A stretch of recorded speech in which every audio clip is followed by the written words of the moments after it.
Boom boom ba boom bum ba boom bum ba boom bum bum ba ba dum bum bum ba boom bum bum bum bum boom boom ba.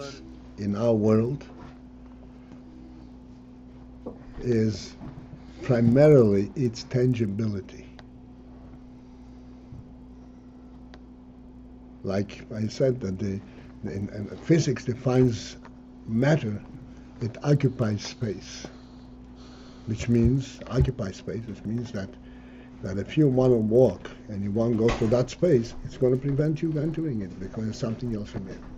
That is the primary definition of physical presence.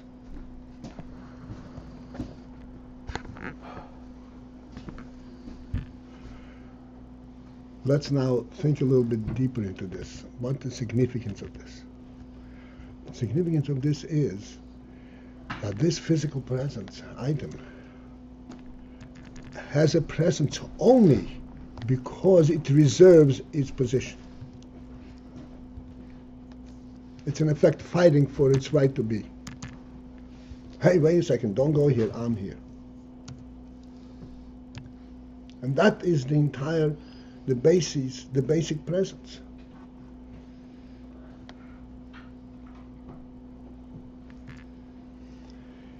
And as we explained also, that when an item occupies space, this is in this space.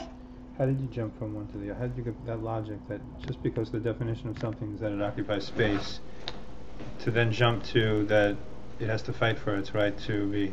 What does it mean? Now, just a second, you have to think a little deeper. What does it mean, it occupies space? It reserves this space for itself. That's when it occupies space. And here is the further elaboration on this. Again, this is not new to us, but nevertheless, everything in context. When this item is in here, it occupies this space. But it does not really capture the space. The space remains unaffected. But in fact, there is something added in there. When I pick this up and move it elsewhere, I'm not taking this space along with it. This space remains over here exactly the way it was before I haven't put this item in there. What's this diuk? They don't fully occupy the space they're in? Right, it doesn't. It's only a functional occupation. It's not a basic occupation. It's not a fundamental reality. Okay? Which means that we are talking about, we're talking about the item, the physicality, at the level of this physicality, of tangibility. We are talking about something extremely superficial. Even in terms of neutral space, it doesn't really capture it. But wherever it goes, it occupies whatever space it's in. It occupies it temporarily. Even while it occupies it, it's a temporary occupation. It's only a superficial occupation.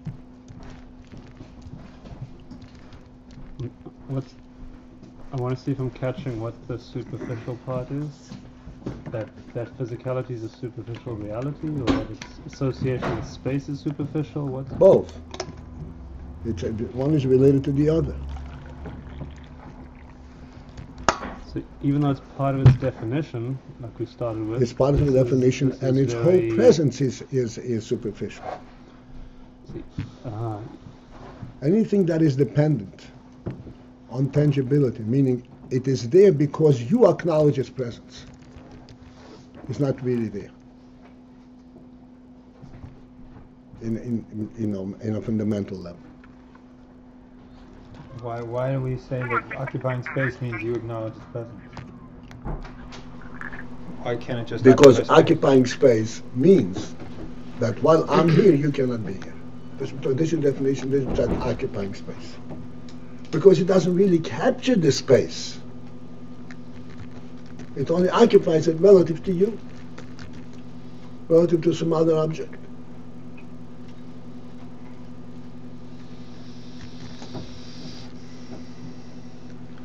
So it's a relative existence. It's existence based on a relationship to. On the momentary thing. This is very similar, it's on the very same level, really, when we say that conventional law, we live side by side, and we agree that I'm not going to step into your property uninvited, and you're going to step into my property uninvited. Is there any reality to it, or is this just an agreement at the moment, a momentary agreement to facilitate, each one is interested to facilitate his own peace of mind. That's it. There's no reality in this agreement. It doesn't make your property yours and my property mine.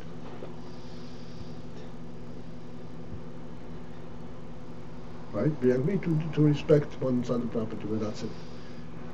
This is what physical existence is. We're talking about tangibility. Okay? I have you with me? Now comes light.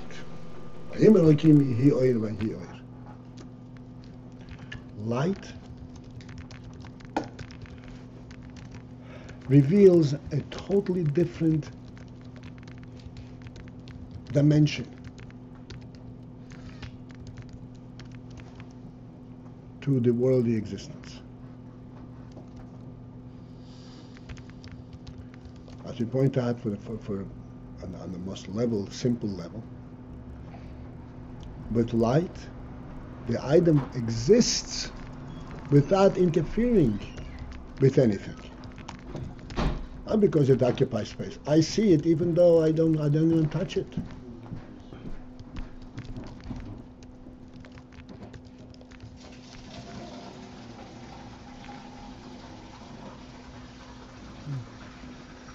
I recognize its presence, not due to the fact that it doesn't let me go through. I just see it's present because it's present.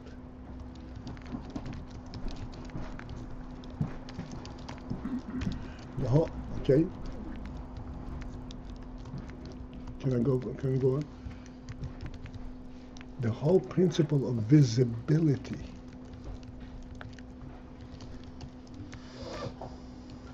is a special quality in the world.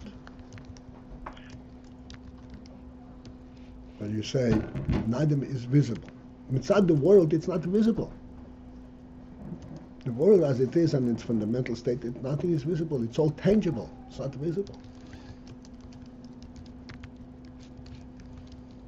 Visibility brings a new dimension to the world.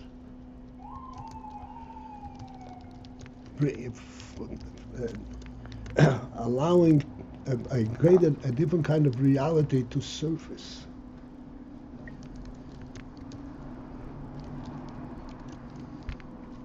This is why Chassidus speaks about sight versus hearing.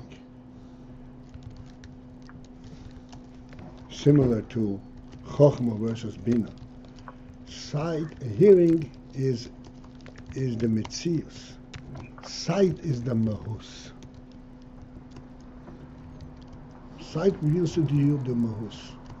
And we discussed the meaning of Mahus versus Metzius lately.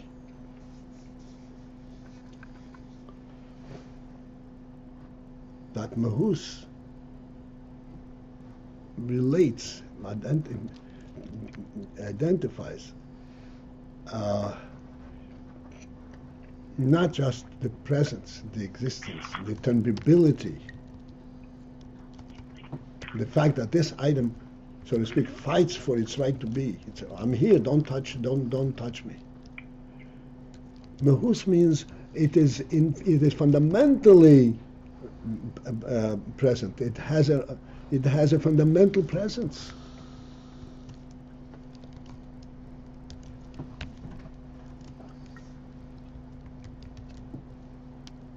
And I relate to it not because it obstructs, on the contrary, because it contributes. That's why I relate to it. only from a positive perspective. Like we say, you come into a home and there's a table and chairs. Do you observe the table and chairs because they're obstructions? Or because of the reality that they bring out? They enrich your presence, the presence of the home, rather than obstruct it, than limit it.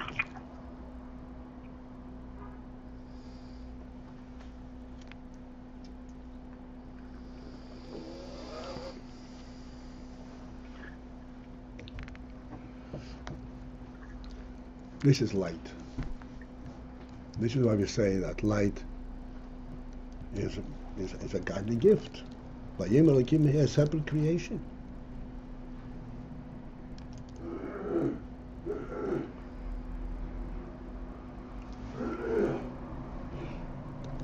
And our job,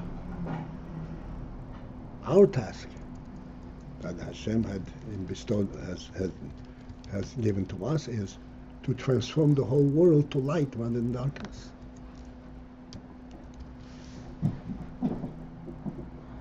That everything should be identified by its godly presence rather than its physical, tangible presence.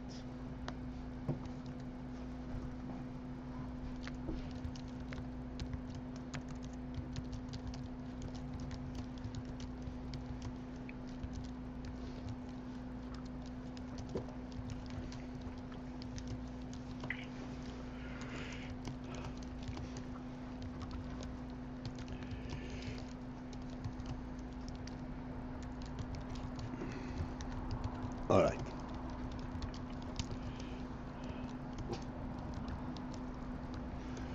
So shall we pursue our path over here?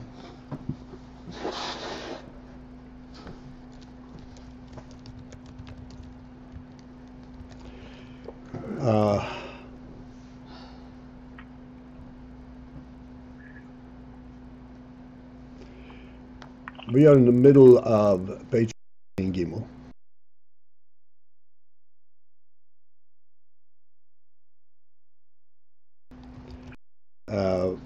Literally in the middle, the line starts with the word sheposhit.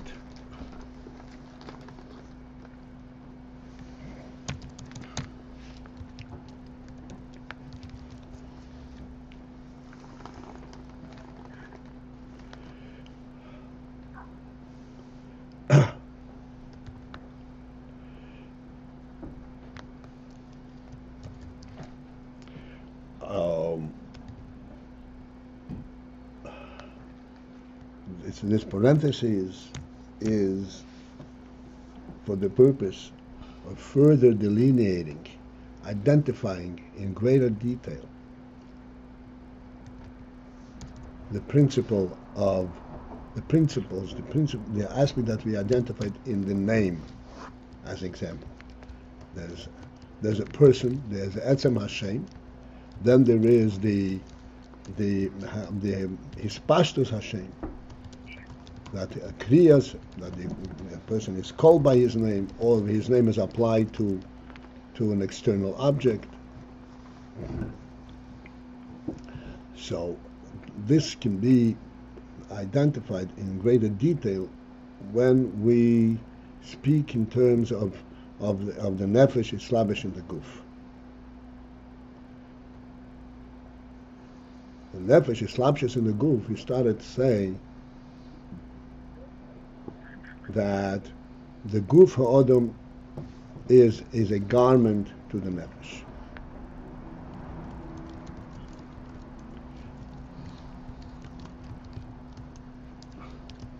We discussed this principle, a garment, that even though the body is a perfect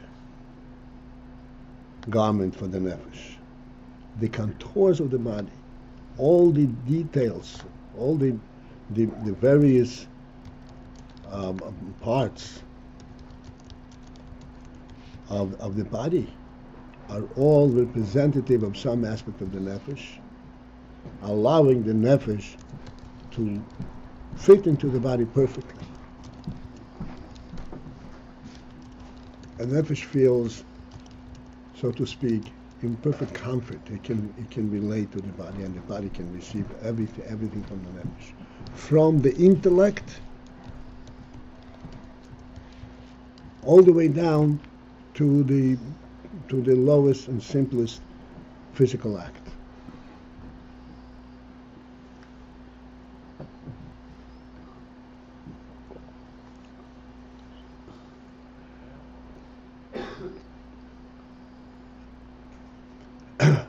Even the unity between the nefesh and the guf is so profound and so total that we sometimes lose sight that there is a nefesh in the guf. We say the guf is all right.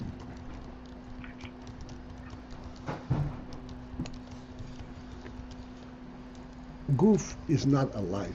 Guf does not have life per se. Not only does not have life per se, it cannot even identify with life. It cannot even understand what life is.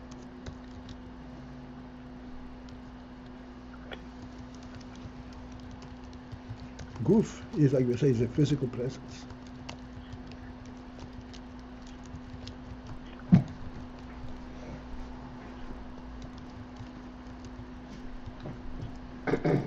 So therefore, isn't blood flowing in the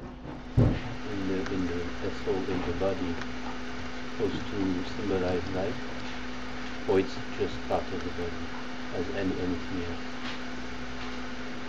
Isn't blood flowing into the veins symbolizing life? is blood life? It brings life to the body, to the whole body. I'm asking, how does the blood bring life to the body? By nourishing every single organ. I'm sorry? By nourishing every single organ. And then, what happens? Then the body lives. How does the body live? What is life from the perspective of the body? What is it?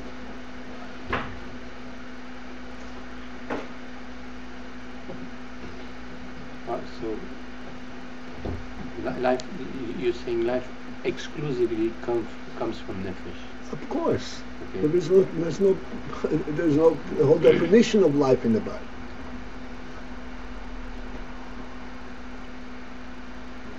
Okay. I'm glad we had this discussion, even though it's in a completely different arena. Visibility is an anomaly in the world. You know what an anomaly means? Yeah. It's an anomaly. It doesn't fit. What is an anomaly? Anomaly is something Not normal. abnormal. It doesn't fit.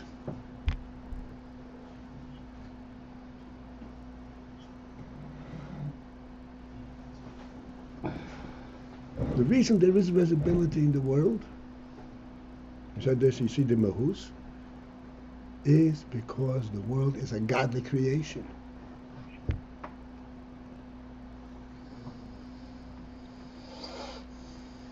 This is what visibility is about.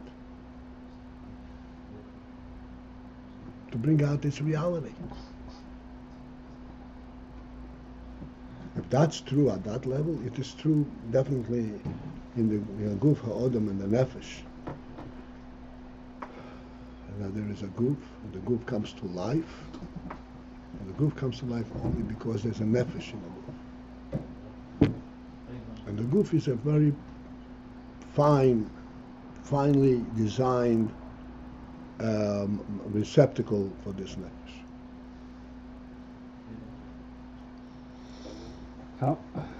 I'm thinking about how much of a receptacle. How does it suit the nefesh when it has no conception of life at all, and the nefesh is all about life? It doesn't. So what's the fine receptacle element here? The receptacle is that the guf really is not a receptacle for nefesh; it's a receptacle for the oir nefesh. Which means the way the nefesh wants to show itself, or think of it like. Right. The oir means the way the nefesh is represented externally. Light, Chai is nefesh. Just like sunlight, Bill explained. The sunlight that illuminates our world is not the essential light the way it is in the sun. Because the essential light in the sun, the way the sun is out of itself, it couldn't illuminate that darkness because it doesn't know what darkness is.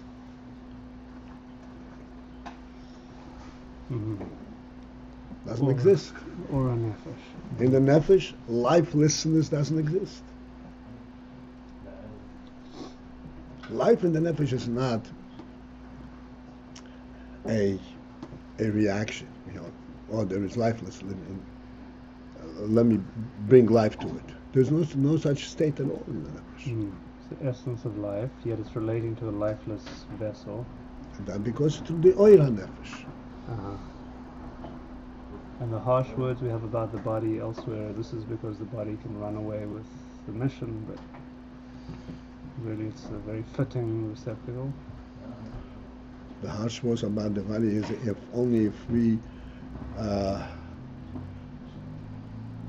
we miss the point, right? The body,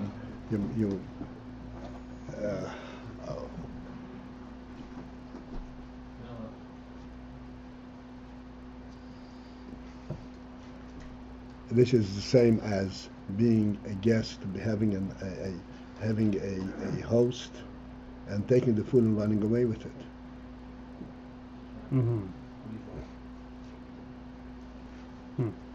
Body says to Nevesh, "Thank you very much.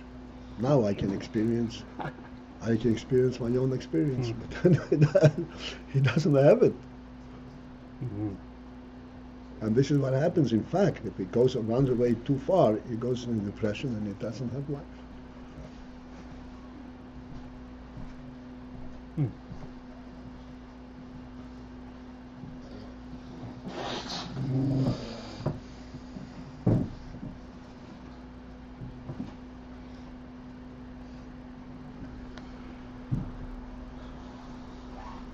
Okay, so this is just what's called the guf is a garment to the nefesh, but this is a garment that is in perfect unity with the nefesh, in complete unity with the nefesh, such that it cannot be separated. Not like a garment. You take off a jacket, you take it off, and you put it back on. The guf and the nefesh, either they stay together or they separate. You cannot separate them temporarily and bring them back together. It doesn't exist.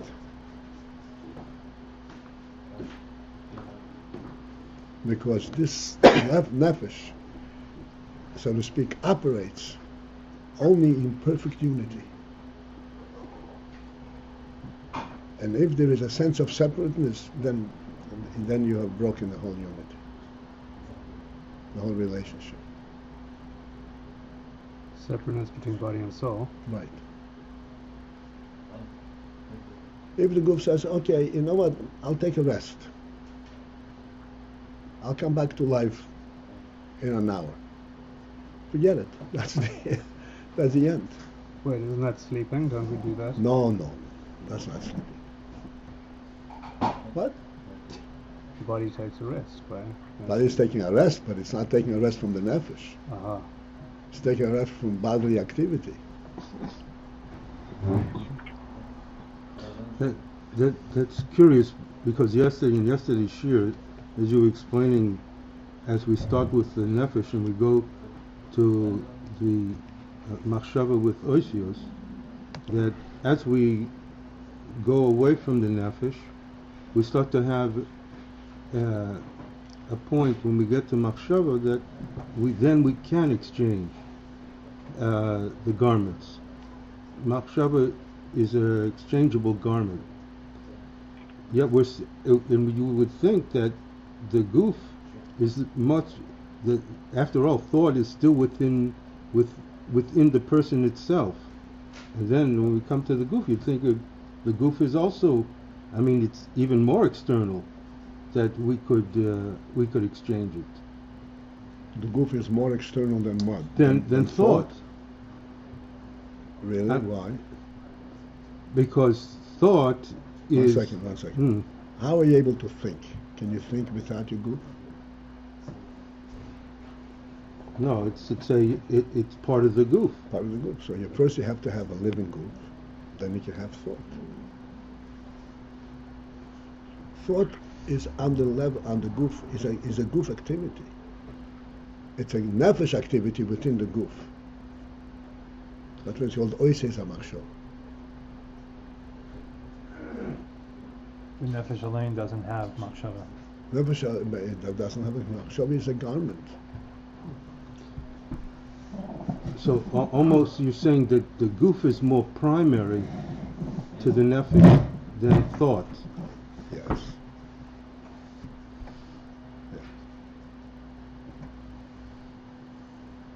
Now you yourself pointed out that a thought is an exchangeable state. Life itself is not exchangeable. Life is perfectly constant. Any interruption in that is categorical. In other words, an interruption with that means that the goof should be identified independently of the nefesh. Even though in fact it's only a garment. But if you can actually identify it and it should function for a moment independent of the nefesh, then it loses its connection to the nefesh.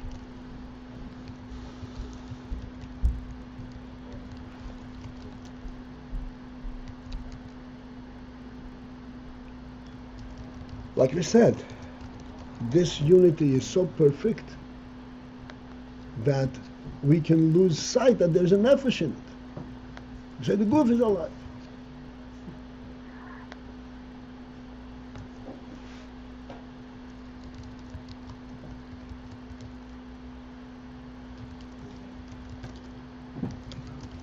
Okay?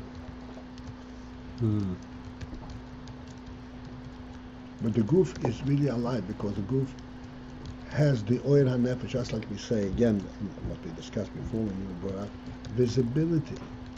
Visibility is due to oyer. But it brings out in the physical world that fine, that subtle reality. And no matter how much light you shine on the world, if you take the light away, it goes back to perfect darkness.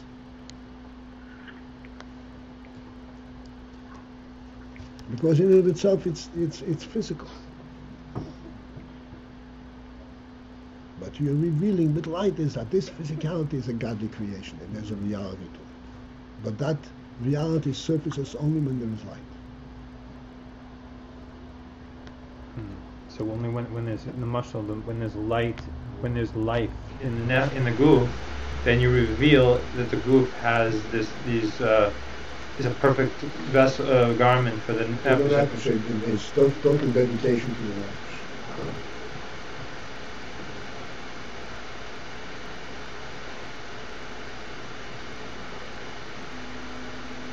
And without it, it's just a lump of meat. Clay. Meat is already a madriga.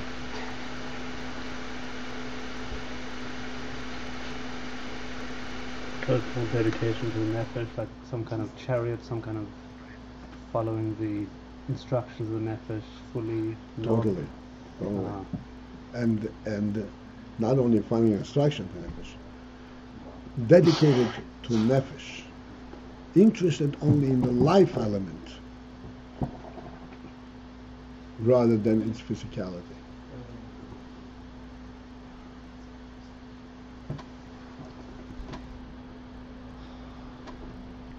And this is being described as not a certain ideal state, but like the regular what is. It's a regular what it is.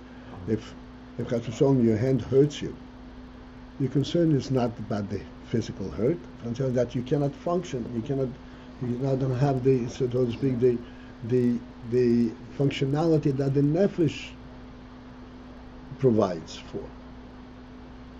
This is what's missing.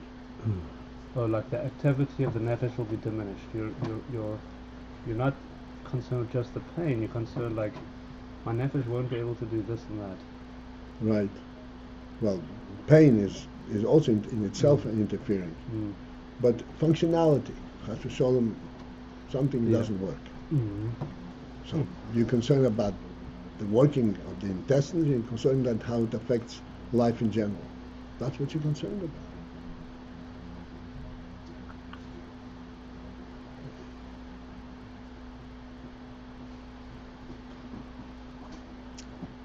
All right, this is it for this morning, and we will pursue this in Mitzvah Hashem this evening, as it happens to be Thursday, at approximately 8:30. Let's try and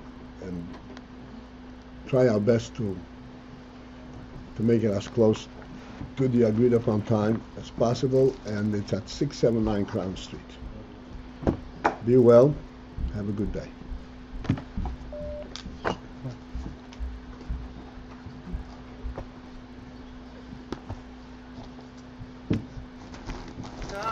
No, no, no. Did it on do down down down. Did it on do down down down. Did it on do down down down down.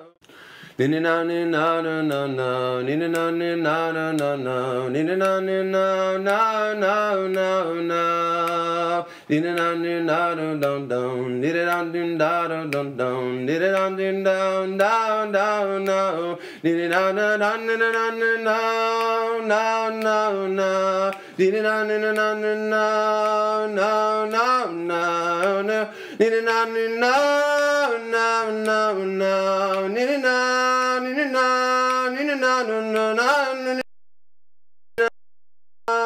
no, no, no, no, no, no, no, no.